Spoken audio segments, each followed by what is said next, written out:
Welcome to the Skeptic Zone, the podcast from Australia for science and reason.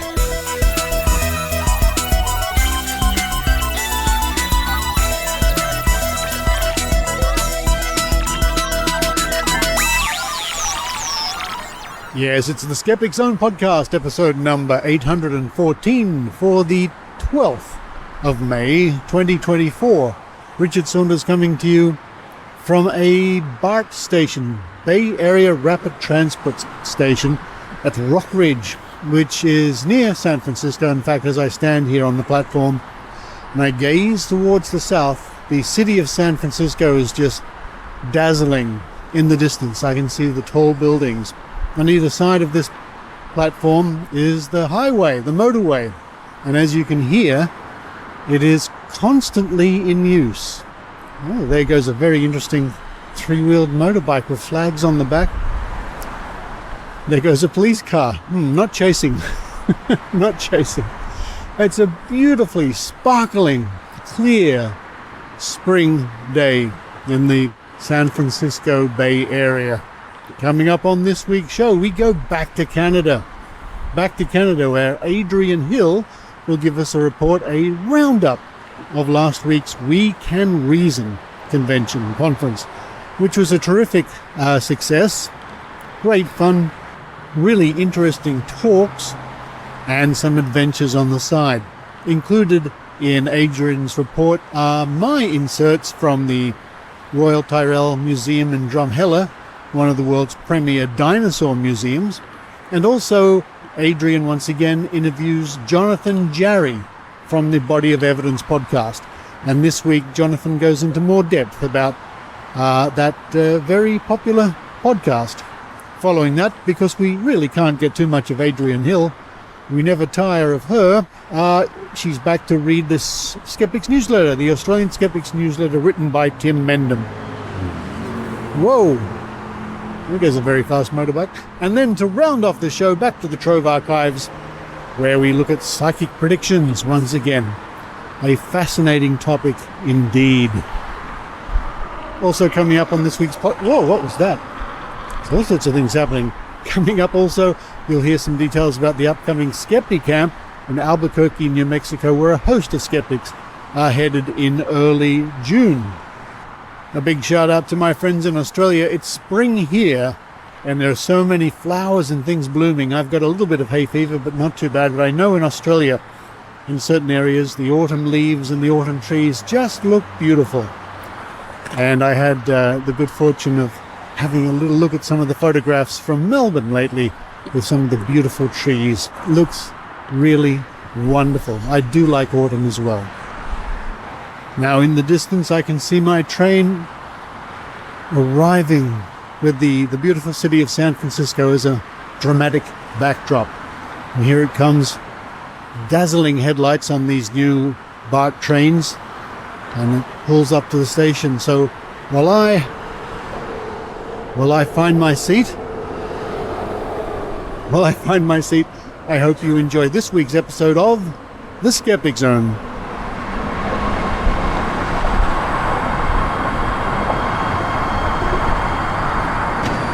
Now loading out. Rockridge. This is a yellow line train to Antioch. The doors are closing. Please stand clear of the doors.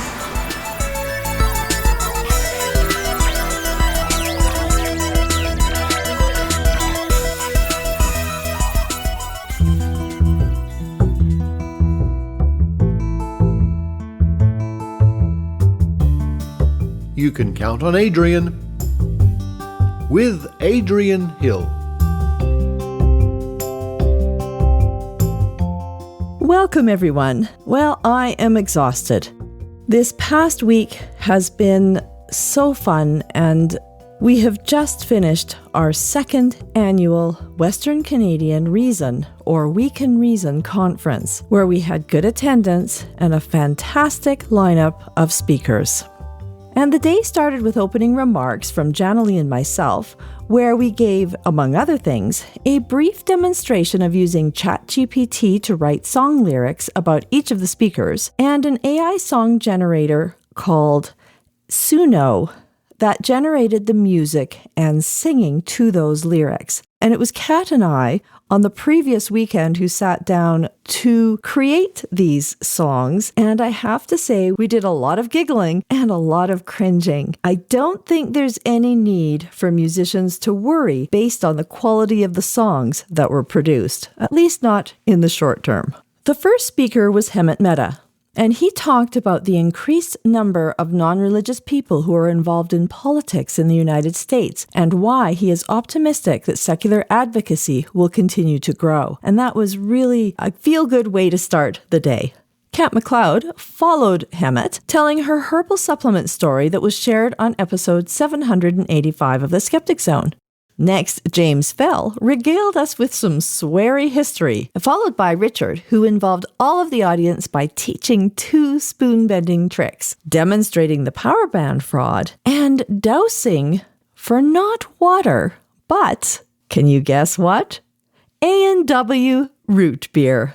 Jonathan Jarry talked about popular science stories that were wrong or misunderstood, and then we finished the day with Dr. Cara Santamaria, who spoke about existential psychology.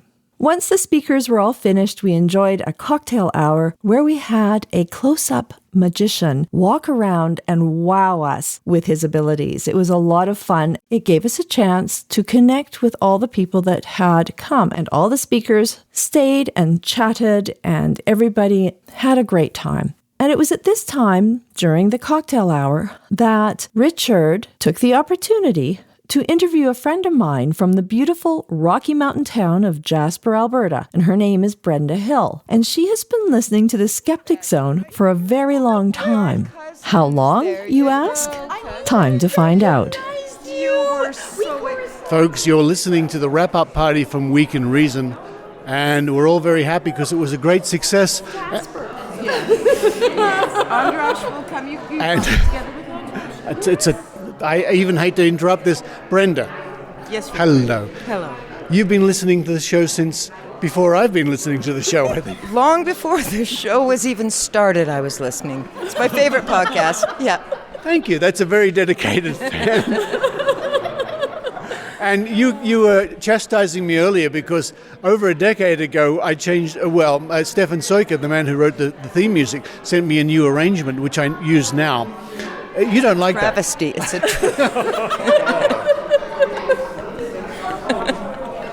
I haven't listened to an episode since. Oh. So you don't know who Adrienne Hill is, you don't know who Kat McLeod is. She's my cousin. Yeah, same last name. That's right. Yeah. See, Brenda Hill. Yeah. Must be true. Must be true. But I must say, I'm just so delighted to meet somebody who listens to the show regularly. You're the one. You're the person who. I'm the one. Yeah, I'm that little blip on your That's right. on your stats. And just to say thank you for supporting and listening to the show all these years. Well, thank you so much for the show. Thank you so much. I was just explaining to Jonathan Jarry. Jonathan Jarry, that's right. Another famous podcaster, yes. My mental health was entirely dependent on the skeptic movement. It really was. I live in New Age Central, and I do. Where's that? Jasper, Alberta. I've been to Jasper. You've not been. I have been to Jasper in 1969. I've been to Jasper. Okay. All right. And if you remember, I did a report on crystals from Jasper. You did. I did. Yes. Oh, yes, yes. We have it all. Well, Brenda, it's a delight to meet you. Thank you for coming here, and thank you for taking part in my dowsing demonstration. Thank you, Richard. That was fun. That was great fun. Yeah.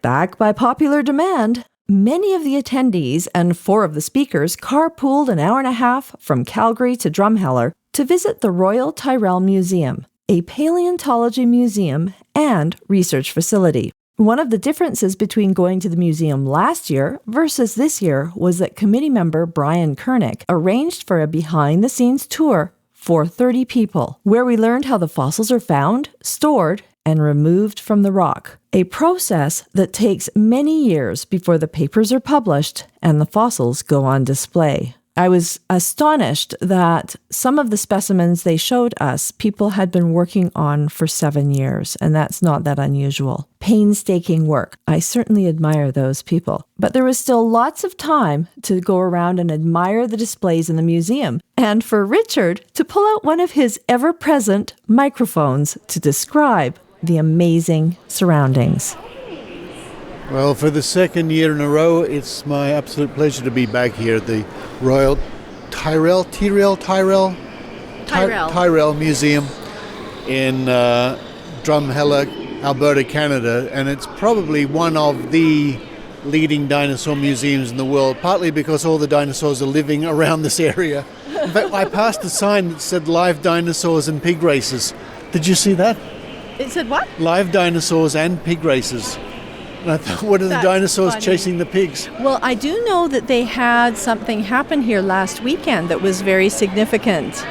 They set the Guinness World Record for the number of people wearing dinosaur costumes in a place. That, yes, I think they set the record. I don't know if the official results are in yet, but they had at least 3,000 people show up in those blow-up dinosaur outfits. That's what you do when you're in Canada, I suppose. Apparently. So it's a wonderful scene here. I'm walking through, as I did last year, I'm walking through the halls of dinosaur fossils, and there's a wonderful, wonderful skull here of a triceratops. Nearly said Tyrannosaurus. A triceratops in fragments, but it's been put back together. It's just something awe-inspiring when you see one, the size, the scale, and the size of its the horns on the top of the head. Absolutely incredible. So the next hour, our little party will wander around looking at these impressive displays, and then we're getting a special behind-the-scenes tour, which I'm looking forward to. It's reporter Kat McLeod. Kat, you said you were here years ago? Yes. Yeah, and it's changed a lot. It has changed. They've upgraded it a lot. It's beautiful. It was always wonderful, but it's even better now. It's something every kid in Alberta comes to visit on a school excursion or something? I never went here with my school, but a lot of kids do, obviously. But Edmonton is a little too far for that. You don't want to be on a school bus that long. We're looking at this wonderful skull of the Triceratops, but I know around the corner there are many more ancient wonders waiting for us.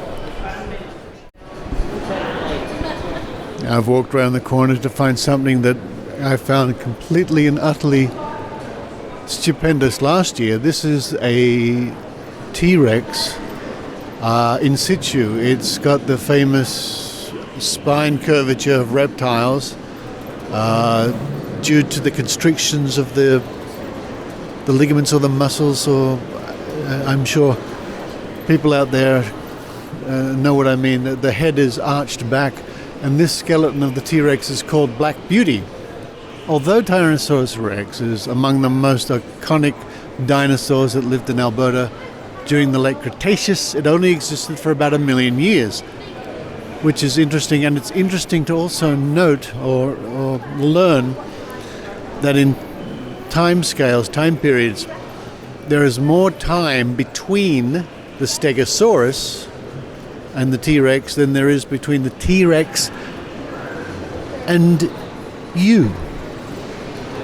So the dinosaurs lived for a vast amount of time, the period of the dinosaurs.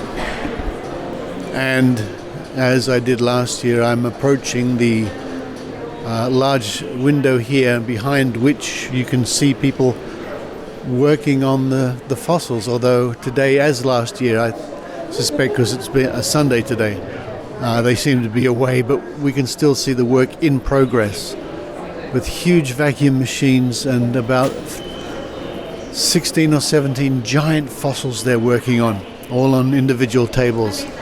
It's quite a sight. This is not Ogopogo, Adrienne Hill. This is what's fascinating... Plesiosaur. No, long-necked plesiosaur. Which was found here because we were just going past a map that showed this whole part of North America used to be underwater. That's right. Bearpaw Ocean, Bearpaw Sea. it's Bear called? Paw Formation. The Bear Paw Formations. And this plesiosaur, we're underneath at the moment. You have to come here, folks. It is hard to describe, because when you see one in life size, and the neck goes on and on and on, the giant flippers. I'm sorry? You can't get it in one photo. No, you'd have to get right up near the nose and sort of angle yourself backwards, I think. It's a terrific display. After leaving the museum, we traveled a short distance to walk around the hoodoos of the Badlands, then drove to Horseshoe Canyon Lookout before heading back to Calgary. And I took this opportunity to interview conference speaker Jonathan Jarry from the Body of Evidence podcast, with a little bit of help from Richard, since I was driving. So, Jonathan, tell me more about the Body of Evidence. What is that? Well, now that you ask out of the blue, without any prompt whatsoever, it is a podcast that I've been co-hosting for over 9 years now with Dr. Christopher Labos, who is a medical doctor. I am not, but I study molecular biology. And it's a really fun podcast that we do about health and medicine and things you might have heard of on the internet, and are they true or not? And especially as we get older, we get diagnosed with all kinds of conditions, and we start freaking out, and we need a place to go get good quality evidence about what works and what doesn't work. And that place, Adrienne, is the Body of Evidence. It is.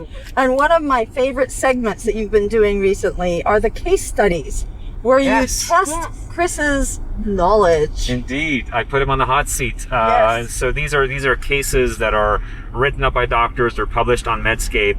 And I read them to him. He doesn't know where the case is going, and he has to figure out what the proper diagnosis is based on the information that I give him. But of course, we go on all sorts of tangents, and he ends up sort of defining things that doctors might do to patients and tests that they run. And so you end up kind of learning. It's a little bit of a murder mystery, if you will, but you're also learning about how doctors think and why they do the tests that they do and what those results actually mean. Yeah, it's excellent. And how many times has he missed? Has he ever gotten it wrong? In the beginning, he was quite bad at it. Oh, really? Yes. I mean, obviously he's a cardiologist, and so he has his own specialty. And when the case is outside of that specialty, he obviously, I don't expect him to be right all the time. And some of these cases are quite torturous and weird and anomalous.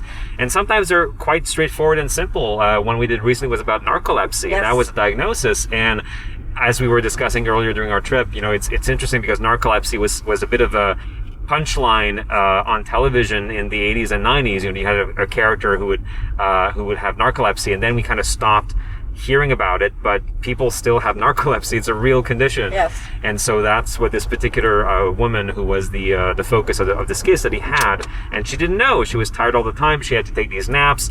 It took her much longer to finish her undergraduate studies, and it was because she had narcolepsy. That's right.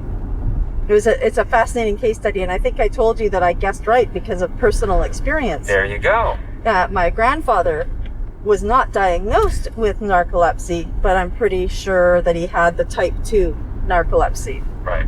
So, Jonathan, how can people tune into your podcast? They can find the Body of Evidence wherever they get their podcasts. It used to be much more complicated than that, but it's basically everywhere. Wherever you're listening to podcasts, or search for the Body of Evidence. And if you want to stream it from our website, go to bodyofevidence.ca.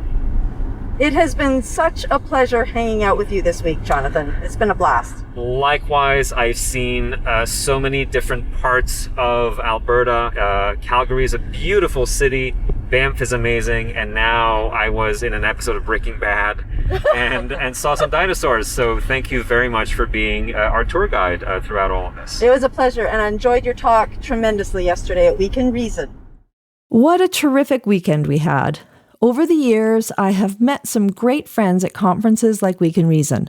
For example, I met fellow conference committee member Lois Edwards and longtime Skeptic Zone listener Brenda Hill in Toronto at Imagine 7 in 2017. I met Abhijit Chanda, Carl with a K, and Rob Palmer at PsyCon 2018. Since then, I have attended many more conferences, and I will continue to do so. I love the talks, but I think the thing that I find the most compelling is meeting people that are like-minded, who have the same silly sense of humor that I have, and spending time with them. I think that's the most important thing for me. I love the talks, but there's a saying, is you go for the talks, but you stay for the people. And I think you return for the people. I encourage all of you listeners to try to attend a conference, Sckepticamap, Skeptics in the Pub, Rational Roundtable, or Coffee Chat to spend time with like-minded people and to find new friends and gather with old friends. Now it's time for me to get ready for my next adventure, which will be speaking at the New Mexico Sckepticamap in Albuquerque, along with Susan Gerbeck, Curly Falapoyawa, Dave Thomas, Larry Barker, Celestial Ward, Brian Dunning, and Ben Radford. This conference will be held June 1st through 2nd, and if you want more information, it can be found at www.Sckepticamp, for New Mexico.com. This is Adrienne Hill, signing off.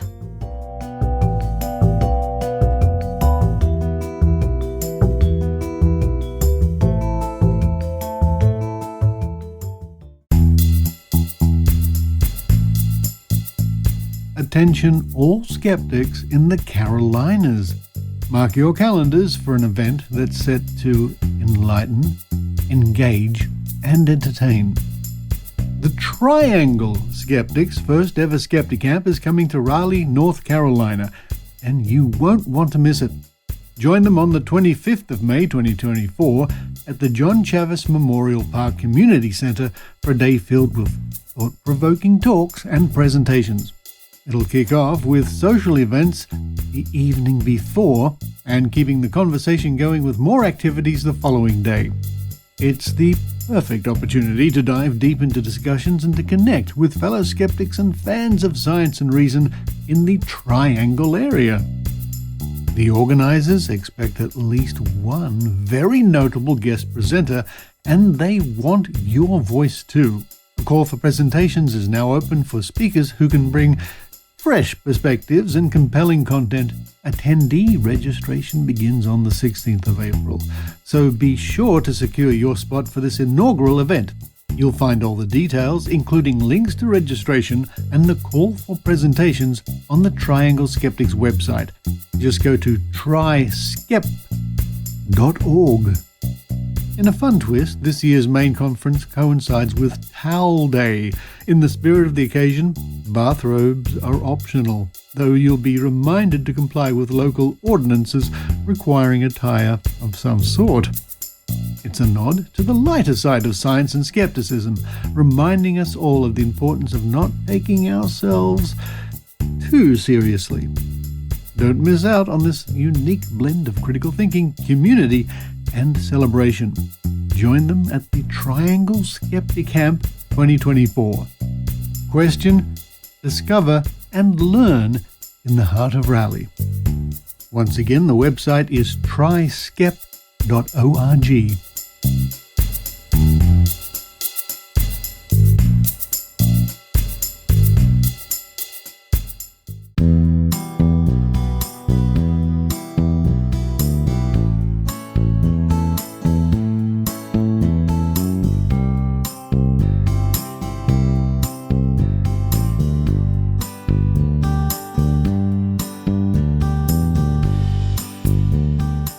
Hello everyone, this is Adrienne Hill from Skeptic Studios in Calgary, Canada, to read the highlights from the Australian Skeptics Newsletter. This is newsletter number 197. But don't forget, you can subscribe to this newsletter and get it delivered to your inbox every other week, complete with links to all the stories mentioned. The newsletter also has a list of all the skeptical meetings and meetups around Australia. Just go to skeptics.com.au to sign up. But now, let's see what Tim Mendham has for us this time. Hi all, says Tim. A lot of activity in the anti-vax community, and none of it good for the anti-vaxxers. Unless you think spreading public fear and trepidation in Europe is a good thing. And a blast from the past. Belle Gibson and John of God are back in the news, and none of it good for them either. Read on, Tim. Okay, Tim, I'll do... Oh! What's this? There's a PS, or postscript for those of you who aren't as old as I am. PS. Last newsletter, we cleverly appointed Alanta Colley as MC of our convention in 2014. Oops. Whereas she is actually MC this year. Something to look forward to. Okay, Tim, let's go. Skepticon 2024, Sydney, November 23rd through 24th. We're excited with the growing lineup of speakers for Skepticon in November. In addition to Dr. Carl, Ben Radford, the young skeptics, and paranormal proponents, we will be announcing more names soon. Keep your eyes peeled. Skepticon 2024 will run from November 23rd through 24th at the Guthrie Theatre, University of Technology, Sydney, with the opening function at the Occidental Hotel in York Street, Wynyard, on the evening of November 22nd, the Friday preceding the convention. Tickets will be available in July. Skeptical and like-minded conventions are a great way to meet people. It was at the Week in Reason conference only a year ago that I and Richard Saunders met our now new reporter, Kat McLeod. And it is a good way to introduce you to new cultural experiences like Canadian Tire. AVN, or Australian Vaccination Risks Network, in court.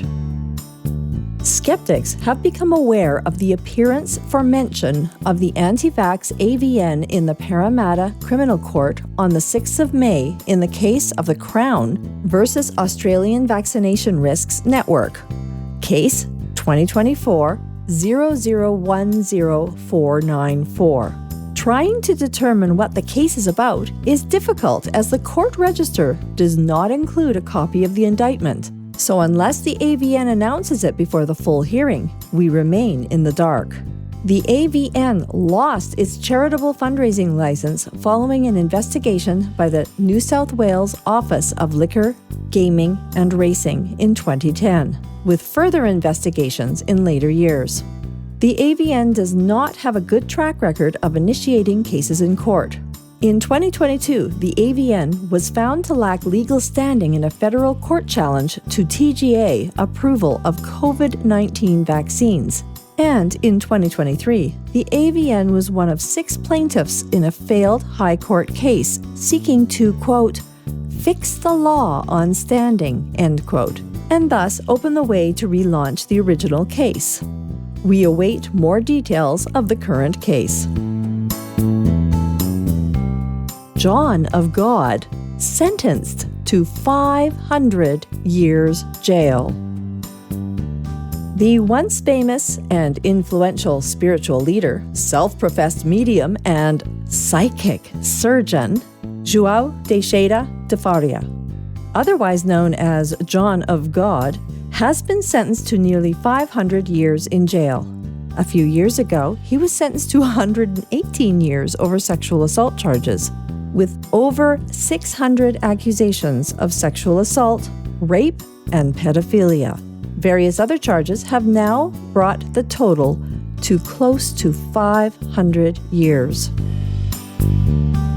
Soviet-era pseudoscience behind Havana syndrome worries. Dodgy, which is Australian for shonky, which is Australian for very doubtful, studies and fantastic claims have long powered a belief in devious Russian brain weapons, from mind control to microwave devices. Over the last few years, there have been claims originating in Havana, but later supposedly appearing elsewhere. More on this in the June issue of The Skeptic, the journal from Australian skeptics. Instagram's worst con artist. Australia's Belle Gibson, who faked a brain tumor condition in order to raise funds in sympathy and get herself a few book deals, has popped up in a bleak 2-part documentary on UK ITV, which exposes her shocking scam. Apparently, she still hasn't paid the $410,000 fine she received in 2017. And unfortunately, until someone gets the international rights, you can currently only watch the documentary if you are in the UK. Items of interest. Abuse of language department. This is a paradigm shift in the science of spirituality. Trailblazing psychologist Dr. Lisa Miller, professor of psychology and education at Columbia University Teachers College, makes her position clear. Quote, "My mission is to walk the spiritual path, to help through the lens of science, bear witness to this awesome truth that I know through my deep intuitive knowing, through my mystical perception, through what we now know is our birthright, spiritual awareness." End quote. And it goes on and on. Talking to ghosts can be good for you. Quote, "Top psychologist," end quote. Dr. Callum Cooper, associate professor in psychology and thanatology at the University of Northampton, said the use of psychic mediums, or should that be media for plural, after losing a loved one can be beneficial to grieving people. Being in contact with those beyond the grave is a special experience that can give people comfort, but it should only last for a limited period of time, 12 months at most. Actually, a lot of this article is about coping with grief, with no mention of supernatural support, which is probably a good thing. Well, that's all for the newsletter this week, and I'm pleased that I got my voice back in time to be able to read it. I definitely did too much talking and laughing with the attendees and speakers at the Week in Reason conference that was last weekend. And while Richard was here in Calgary to speak at the conference, we did our best to turn him into a Canadian. We watched a lot of NHL playoff hockey, and while enjoying this Canadian cultural activity, Richard noticed a recurring advertisement about an iconic store called Canadian Tire. He was curious because the advertisements did not include tires or anything automotive, and we explained to him what the store was like. Richard declared he must go and see it for himself. Well, he loved it so much that we returned at least 4 times to buy more Canadian Tire wonders. At the store, which was founded in 1922, you can buy cleaning supplies, small kitchen appliances like blenders and espresso machines, mouse traps, plumbing supplies, dog and cat food, diapers, light bulbs, kayaks, hockey sticks, adapters and charging cords, including glow-in-the-dark ones that Richard bought many of, camping gear, clothing, ice cream, traffic cones, yes, bright orange traffic cones in a variety of sizes, and of course, tires. They also have an automotive repair shop, a gas bar, and at most stores, several electric vehicle chargers. But Richard's favorite discovery was the reusable, rigid-sided, collapsible to lying flat shopping bags, now dubbed the box bag by us, that he had never seen before but are commonly sold at stores here in Canada. Now Richard thinks that maybe we should create a new business where we can sell Skeptic Zone box bags to people in Australia. I'm thinking it might be a good idea. Until next time, this is Adrienne Hill.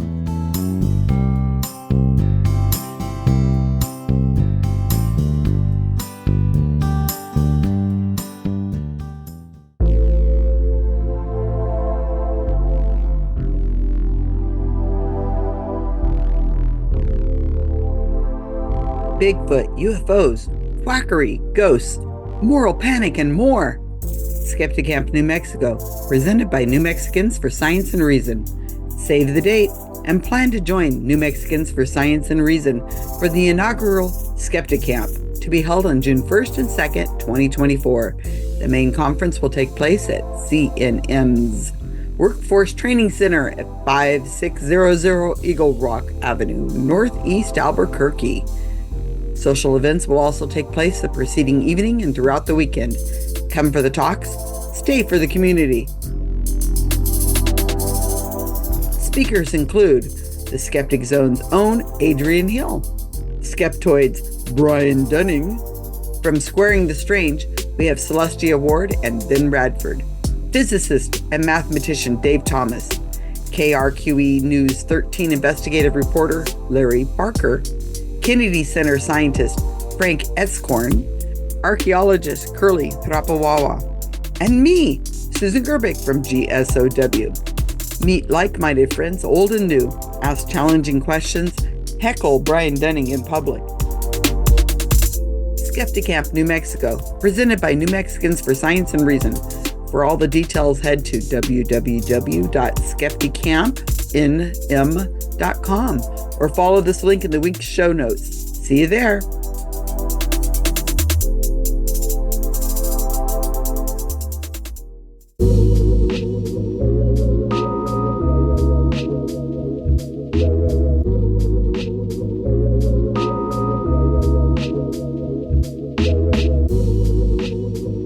Once again to dive back into the past to look into the future.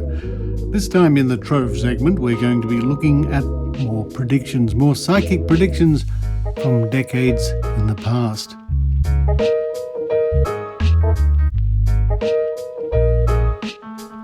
Let's dive back to the year 1972 on the 2nd of January in the archive of the Sydney Morning Herald. Soothsayers Top Guess List 72 from Richard Beattie. New York, Saturday. Prince Charles will narrowly miss death. A new pope will be elected. Mrs. Indira Gandhi will be forced out as India's Prime Minister.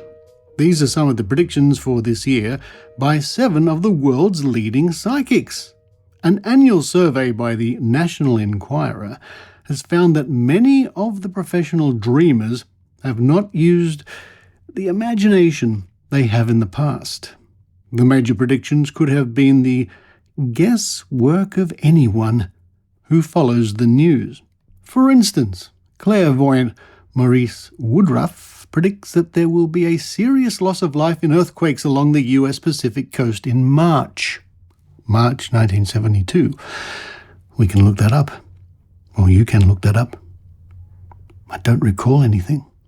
There were a series of earthquakes near Los Angeles in February 1970, and many leading seismologists said at the time that more serious quakes could be expected again soon along the critical San Andreas Fault.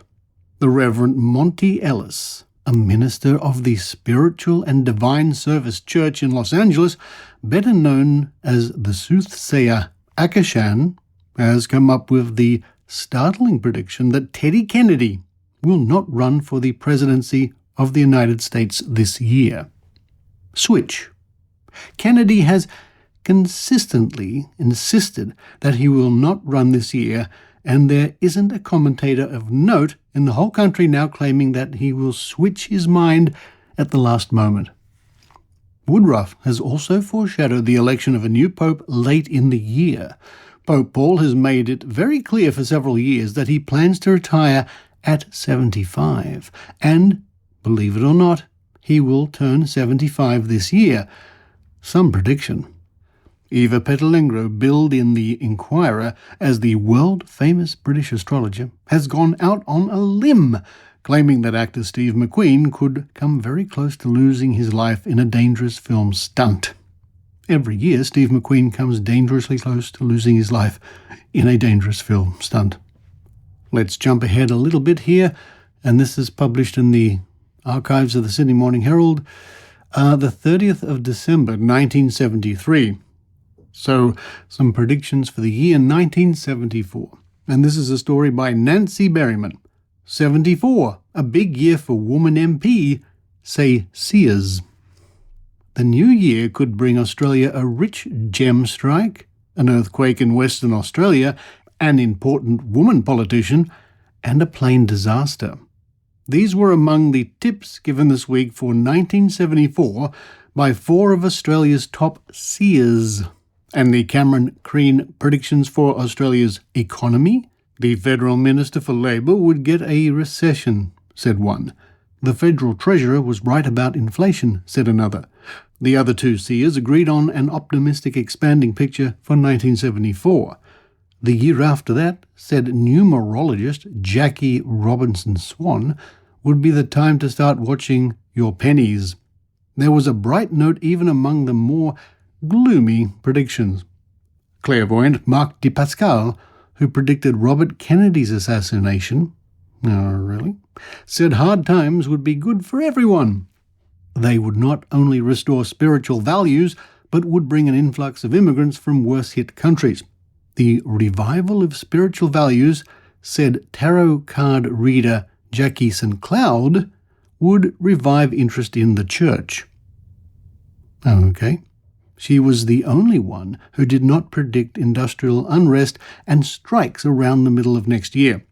The Australian politician most unlikely to have a happy new year, according to Marc de Pascal, is the opposition leader Mr. Snedden, who he said would not only be opposing the government, but also many of his party over his leadership. Nevertheless, he would win, predicted de Pascal. President Nixon, according to astrologer Stella, would face another 5 months of hostility which might result in his resignation through ill health.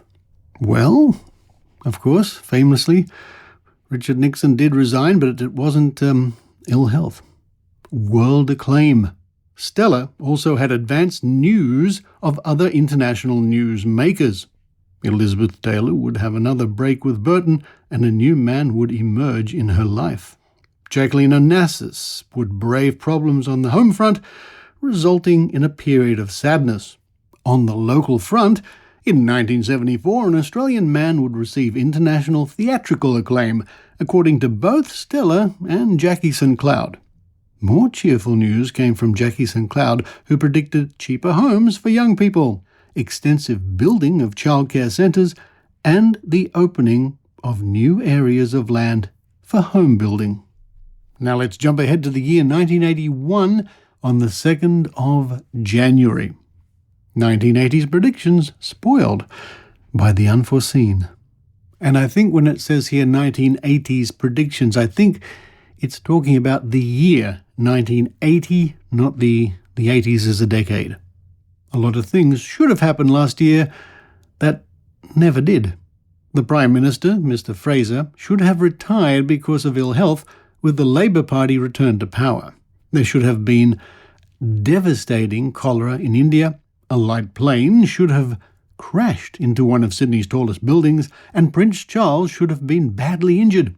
There should have been more news on the 1967 disappearance of Mr. Harold Holt.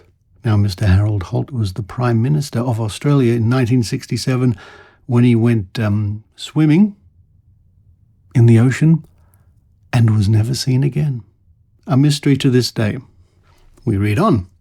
These were some of the news events of 1980 as foreseen by Sydney clairvoyant Mrs. Beryl Smith, writing on December 21st, 1979. But Mrs. Smith was not on her own in missing the bus.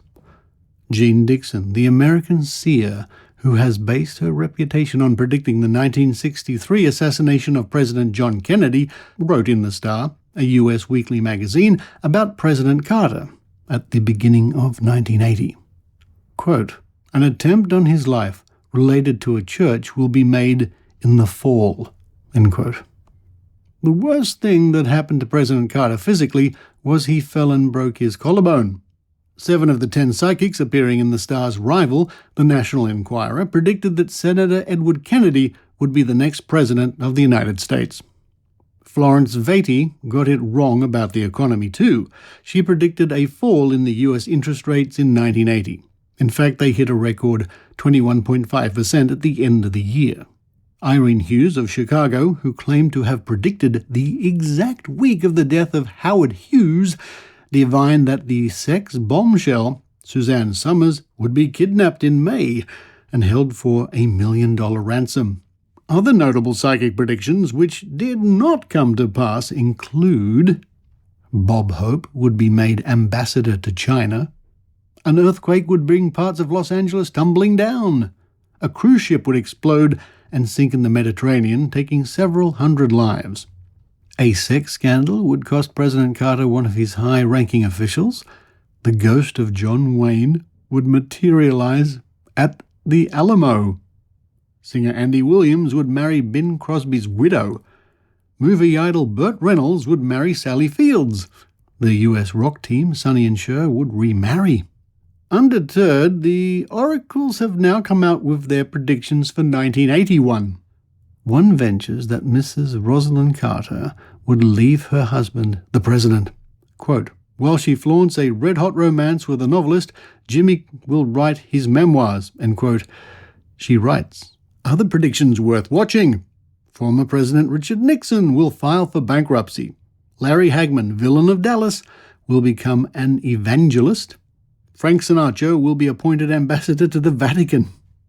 Jack Mabley, a columnist for the Chicago Tribune, has charted the form of the psychics. He says that 4 out of 422 predictions over the last 5 years were right, and 2 of those were that Mr. Carter would become president. Mr. Mabley's own forecast? Quote, "They will be wrong in 1981 too." End quote. 4 out of 422. Not great statistics there. All right, let's see if the seers and the psychics and the astrologers and so on had any more luck for the year 1989. And this is published on the 1st of January of that year, again from the Sydney Morning Herald. To hear America's psychics tell it, 1989 will be an amazing year. Fidel Castro will die in a hurricane. An Italian jetliner will crash into the Vatican. And Princess Diana will have Siamese twins. But if any of those forecasts are to come true, the psychics will have to do a lot better than they did in 1988, when virtually nothing they predicted came to pass. According to the 10 top psychics polled by the National Enquirer, the following things were supposed to have happened in 1988. Mikhail Gorbachev would divorce his wife. Queen Elizabeth would step down from the throne. Princess Diana would give birth to Siamese twins, and Parliament would debate which infant should be ranked higher in the order of succession to the throne. Prehistoric dinosaur eggs would be hatched by scientists. An electronic microchip implanted in the brain would be discovered as a treatment for Alzheimer's disease. 10 healthy babies would be born to a woman taking a fertility drug. Only a few forecasts came even close to being true. Denver psychic Lou Wright said Sarah Ferguson would have a baby, but the actual predictions said the Duchess of York and Princess Diana would have babies on the same day, and that Fergie would have a boy. She had a girl. Los Angeles psychic Florence Vati predicted an end to the Iran-Iraq war, but said the US and Russia would force it to end. Psychic astrologer Belle Starr also foresaw an end to the Iran-Iraq war, but said it would come when millions of Iranians drown themselves in the Gulf after a dying Ayatollah Khomeini ordered the entire nation to join him in the hereafter. Other predictions for 1988 by the psychics were: Richard Nixon would become a TV evangelist, Gerald Ford would become one of his bishops, and Fidel Castro would defect to the US to open a cigar factory. Jesse Jackson would quit politics to become a football coach. A UFO full of space aliens would land in New York Central Park, but before anyone could question the crew, they would be murdered by muggers, and their spacecraft cut into pieces at a nearby panel beater's shop. Aha. And time for one more. These are quite fun. This is from the year 1992 on the 30th of December. Boom or bust? How well did the US tabloid psychics' predictions go in 1992? Only fairly. Knight Rider reports that 2 of them, Judy Heavenly and Jean Dixon both picked President George Bush to be re-elected. The National Enquirer's 10 leading psychics predicted that in 1992 we would see Donald Trump become a late-night talk show host, Mikhail Gorbachev become an American citizen, and Fidel Castro's regime toppled in Cuba. All right, so what is ahead for 1993? Psychic Peter Mears, who we think might just have been having a bit of a lend here, says that Dolly Parton's left breast will, quote, explode during a nationally televised special, end quote, and that Madonna will reveal that she is the love child of Jim Nabors.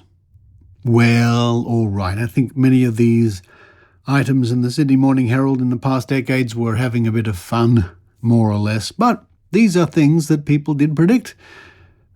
People predict many things. Every year there must be tens of thousands of predictions made around the world by so-called clairvoyants, seers and psychics and astrologers and so on. And of course, as we discovered in the Great Australian Psychic Prediction Project, we can expect about 11% more or less to sort of come true in some fashion. But what sells newspapers are strange and weird and wonderful predictions. But you too can look into the mists of the past when you look through the pages at Trove, at trove.nla.gov.au, or, as I do from time to time, in the State Library to look at the physical records of newspapers, because when you do that, when you dive into the past to look into the future, you never know what you might find.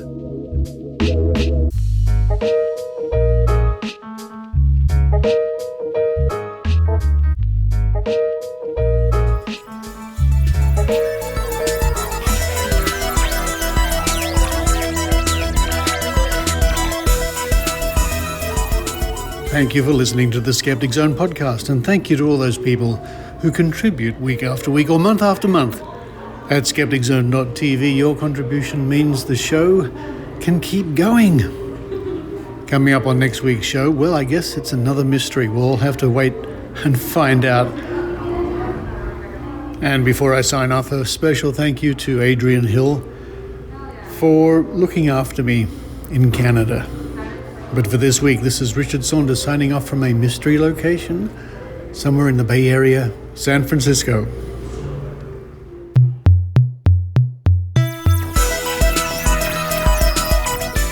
You've been listening to the Skeptic Zone podcast. Please visit our website at www.skepticzone.tv for episodes and show notes with links going back to 2008. You can follow the Skeptic Zone on Facebook, X, TikTok and YouTube by clicking the links at our homepage, together with links to support the show financially via Patreon or PayPal. The Skeptic Zone is an independent production. The views and opinions expressed by our guests are not necessarily those of the Skeptic Zone podcast or any other skeptical organisation.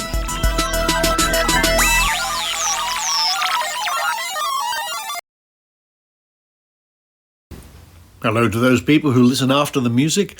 This is the part of the show where we have an Easter egg sometimes, or an after party, or whatever you like, and we normally roll a 10-sided die, or a 20, or sometimes a 4, maybe even a 6, and you use your psychic magic predicting powers, or you look into the future, or you travel even further into the future and look into the past, whatever you want to do, and see if you can predict the number that's going to come up. We're going to roll it 3 times, and then usually we have one more roll. Okay, let's go.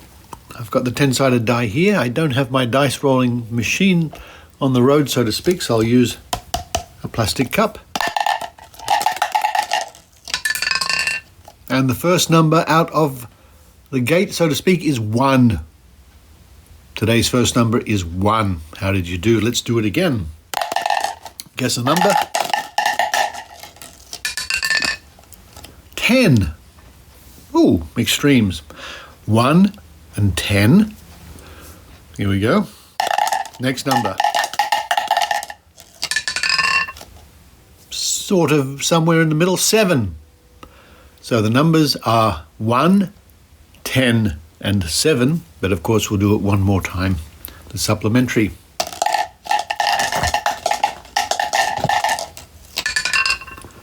4.